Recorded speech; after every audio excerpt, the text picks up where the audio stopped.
జగనన్న గారిని వాళ్ళ అభిమానులు పొగుడుతున్నారు కదా, పులి సింహము అని పొగుడుతారే, మరి ఏమైంది? ఎవరికి పులి, ఎవరికి సింహం? సాక్షి పేపర్ కి పులా, సోషల్ మీడియాకి సింహమా?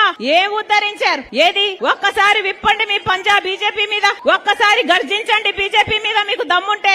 ఒక్కటంటే ఒక్క వాగ్దానం నిలబెట్టుకోలేదే, అయినా కూడా ఒక్క ఉద్యమమైనా మీరు చేయకపోతే మీరు ఆంధ్ర రాష్ట్ర ప్రజలకు ద్రోహులుగా మిగిలిపోరా? చరిత్ర మిమ్మల్ని క్షమిస్తుందా? ఏం చేతనైంది మీకు? కేవలం బెదిరింపులు, కేవలం బూతులు తిడుతూ సొంత ఆడబిడ్డల్ని బజారుకి ఇడుస్తున్నారు, వ్యక్తిగతంగా దూషణలు చేస్తున్నారు. ఇదే చేతనైంది కదా మీకు?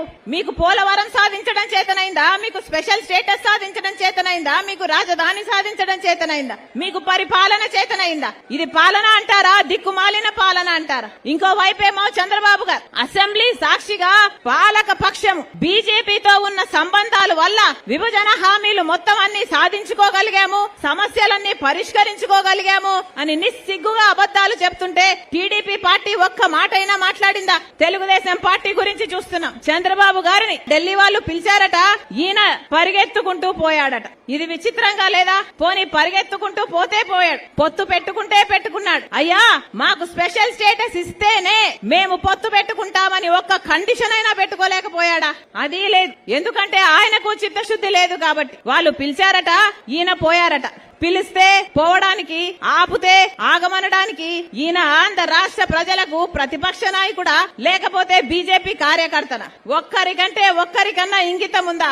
ఆంధ్ర రాష్ట్ర ప్రజలకు ప్రత్యేక హోదా అన్నది ఎంత ముఖ్యమో ఒక్కరికంటే ఒక్కరికైనా ఆంధ్ర రాష్ట్ర ప్రజల గురించి ఆలోచన ఉందా?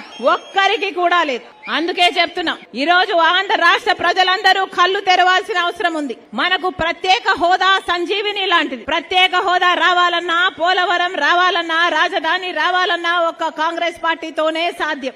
మీరు తెలుగుదేశం పార్టీకి అవకాశం ఇచ్చి చూశారు, వైసీపీ పార్టీ జగన్మోహన్ రెడ్డి గారికి అవకాశం ఇచ్చి చూశారు. ఏ ఒక్కరు ప్రత్యేక హోదా కోసం పోరాటాలు చేయలేదు. ఏ ఒక్కరు ప్రత్యేక హోదా కోసమైనా, పోలవరం కోసమైనా, రాజధాని కోసమైనా 10 ఏళ్లుగా ఒక్కరంటే ఒక్కరు నిజమైన ఉద్యమం చేసింది లేదు.